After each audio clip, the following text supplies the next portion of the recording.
नमस्कार, मैं साकेत कुमार। आप नवभारत टाइम्स देख रहे हैं। बीपीएससी जो शिक्षक बहाली प्रक्रिया चली थी वो पूरी हुई, लेकिन उसके बाद कई ऐसे अभ्यर्थी हैं जो पटना के गर्दनीबाग धरना स्थल पर बैठे थे और कुछ तो आमरण अनशन पर भी बैठे हुए थे। आज चौथा दिन है, लेकिन आमरण अनशन को खत्म कर दिया गया। आखिरकार क्या कारण रहा, क्या बातें हुई जो आमरण अनशन खत्म हुआ? हमारे साथ छात्र नेता सौरभ है। कैसे देख रहे हैं तमाम चीज़ों को? ये लोग अपनी मांगों को लेकर बैठे हुए थे और आज अचानक से क्यों हटना पड़ा? देखिए, हटना नहीं पड़ा है। आपके चैनल के माध्यम से हम बता दें, स्पष्ट कर दें, क्योंकि जो चीज़ें हैं उस सरकार तक पहुंचाने का जो माध्यम है वो हम लोगों ने पहुंचाया है। और 4 दिन तक हम लोग इसलिए बैठे हुए हैं तो इनकी मांग है कि बिहार के बेरोजगार शिक्षित नौजवानों के साथ एक छल किया गया है, उनके साथ षड्यंत्र किया गया है।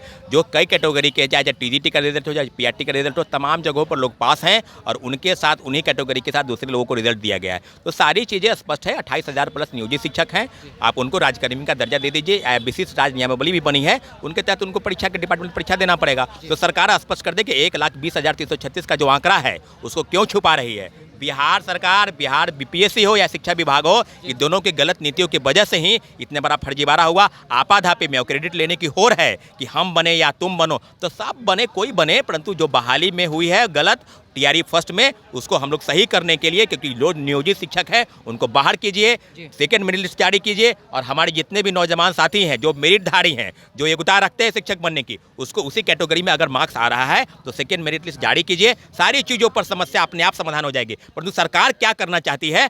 डोमिसाइल नीति को लागू कर दिए। पहले डोमिसाइल नीति लागू था, फिर आपको हटा दिए। तो सरकार का मानना है या उसका ये कहना है कि हम देश के तमाम राज्यों को नौकरी देंगे। अरे आप नौकरी तो दे दीजिए ना, 5%, 10% रिजर्वेशन दे दीजिए, जैसे तमाम राज्य लोग करते हैं। मोदी जी ने तो कहा ना कि सिर्फ 88% जो है वो बिहार के छात्र थे, बाकी सिर्फ 12% दूसरे अन्य राज्यों के। देखिए, 12% है, हो सके वो आंकड़ा 20%, 30% भी हो जाता, उतने लोग आए या पास किए। ये सरकार का आंकड़ा बिल्कुल, ये बात हम मानते हैं। परंतु जो चीजें डोमिसाइल नीति लागू था, फिर हटा क्यों दिया गया?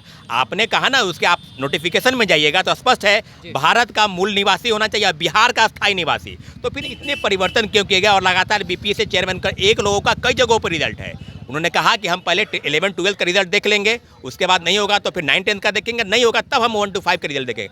कई ऐसे सामने आई फर्जीवाड़ा, चाहे मुकेश हो, चाहे करिश्मा हो, चाहे पूजा हो, कई अभ्यर्थी सामने आए कि हम तो सीटेड फेल हैं और हमको नियुक्ति पत्र दिया गया और हमारे कई साथी पास हैं और यहाँ बैठ के धरना प्रदर्शन बैठे हुए हैं। धरने पर बैठने का फायदा हुआ? कोई मिलने के लिए आया आप लोगों से? देखिए, धरने पर बैठने का फायदा कोई मिलने नहीं आया, परंतु हम लोग की जो बात है सरकार तक पहुंच गई है। इन सब मांगों को लेकर विधानसभा के पास भी गए थे, सरकार के समझ अपनी बातों को रखने के लिए प्रशासन द्वारा हमको हटाया गया, दूर भेजा गया, सारी मांगों को लेकर कि सरकार हमारी बात सही सुनना चाहती है। परंतु हमने अपने 4 दिवसीय धरने के माध्यम से, हमारे कई साथी भूख हड़ताल पर बैठे थे, 3 साथी 3 दिनों से हम लगातार अपनी बातों को रख रहे थे और निश्चित उम्मीद है 7 दिन का अल्टीमेटम दे रहे हैं आपके चैनल के माध्यम से। अगर मांग पूरी नहीं होती है 7 दिन के बाद फिर हम लोग करेंगे, लेकिन अब जो आंदोलन होगा वो धरना प्रदर्शन नहीं होगा, अब जो आंदोलन होगा वो सड़क पर आंदोलन होगा। आपके पास दोबारा आते हैं, आप बताइए किस तरीके से देख रहे हैं, सरकार क्या करना चाह रही है? सरकार का मंजर तो कुछ साफ नहीं लगता है, क्योंकि जब नियुक्ति निकाला तो उन्होंने बोला कि बिहार के हम यहाँ की जितने भी महिलाएं हैं या यहाँ के जितने बच्चे उनको हम रोजगार देंगे। लेकिन जब रोजगार देने की बारी आती है तो पता चलता है अन्य राज्य के विद्यार्थी आके यहाँ से नौकरी ले गए और हमें धरने पे यहाँ बैठना पड़ता है। मैं भी इस नौकरी के इंतज़ार 2011 से कर रही हूँ। मैं 2011 में मैंने टेट पास आउट किया, लेकिन 6 to 8 की वैकेंसी के इंतज़ार में करते करते 2021 आ गया और जब सरकार ने अभी हमें फॉर्म भरने का मौका दिया तो इसमें उम्र को उसने एक सीमा बना दिया। और मैं एज रिलैक्सेशन के ऊपर मैं बात करना चाहती हूँ कि हम बिहार की महिलाएं शिक्षित होकर, डिग्री लेकर, अच्छे नंबर से पास होकर हम दर की ठोकरें खा रहे हैं और मैं इस विभाग से उस विभाग में घूम रही हूँ, उस विभाग से इस विभाग में। सिर्फ आश्वासन दिया जाता है और बोला जाता है ठीक है आपका उम्र खत्म हो गया, छोड़ दिए, लेकिन नहीं, आपको आरक्षण देना होगा। क्योंकि आपने क्या कीजिएगा? आगे हम सरकार से अपनी बात रखेंगे और अपनी बातों को मनवाएंगे कि आपने जो फॉर्म का डेट दिया है उसमें हमें भी शामिल कीजिए, क्योंकि पिछली नियुक्ति में भी आपने उम्र का सीमा का छूट दिया था। पिछले साल भी आपने 10 साल का दिया था, आपको इस साल भी देना होगा, क्योंकि हम 10 साल 15 साल से अपनी डिग्री को लेके घूम रहे हैं। और हम आपसे विनती करते हैं, ये हमारी प्रार्थना है बिहार सरकार से कि हमारी बातों को सुने। और आप जो ये बोलते हैं महिलाओं को 50% आरक्षण, तो आप जो आरक्षण की बात करते हैं तो आप उस पर खड़ा उतरिए और हमारी मदद करें। सौरभ जी, आपने कहा कि ये जो आंदोलन है ये और ज़्यादा उग्र होगा, 7 दिनों का अल्टीमेटम दे रहे हैं, क्या कुछ करेंगे अब आगे? देखिए, इसके बाद जो सरकार के पास जो हमारे प्रतिनिधि मंडल के रूप में लोग जाएंगे, बीपीएससी हो चाहे शिक्षा विभाग हो, और जो मांग है हम आज से लेकर कल तक जितने भी मांग पत्र है उनको हम दे देंगे आवेदन के माध्यम से कि मांग इन लोगों की ये है। अगर आप इन मांग को पूरा नहीं करते हैं, जो हमारी मांग है, मुख्य बिंदु है कि नियोजित शिक्षकों की संख्या 28,000 प्लस है, उनको अपने ही मूल वेतनमान में जहां पर वो पढ़ा रहे हैं आप समायोजित कीजिए। वो डाटा जो है 28,000 प्लस है, हो सके वो डाटा 40,000 भी चला जाए।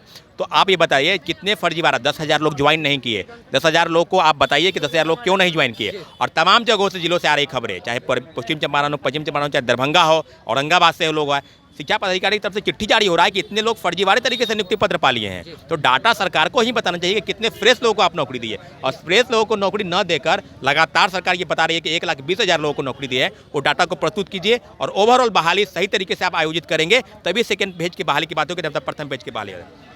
चलिए, तो देखा आपने किस तरीके से तमाम जो यहाँ पर आमरण अनशन पर बैठे हुए थे, आज चौथे दिन आमरण अनशन को बंद किया गया है, इसे रोक दिया गया। लेकिन साथ ही साथ इन्होंने सरकार को अब 7 दिनों का अल्टीमेटम भी दिया है और कहा है कि अगर जो सरकार इन मांगों को नहीं सुनेगी तो इसके बाद अब ये आंदोलन जो है वो बड़ा उग्र रूप लेगा। एक तरफ जहाँ बिहार सरकार जो है वो बीपीएससी प्रथम जो बहाली हुई थी उसमें शिक्षकों को नियुक्ति पत्र बांटा गया, लेकिन अब अपनी मांगों को लेकर तमाम जो छात्र नेता है और जो अभ्यर्थी हैं वो काफी ज्यादा सरकार के खिलाफ आक्रोशित है। फिलहाल इस खबर में इतना ही। नवभारत टाइम्स के साथ बने रहे। पटना से साकिब कुमार।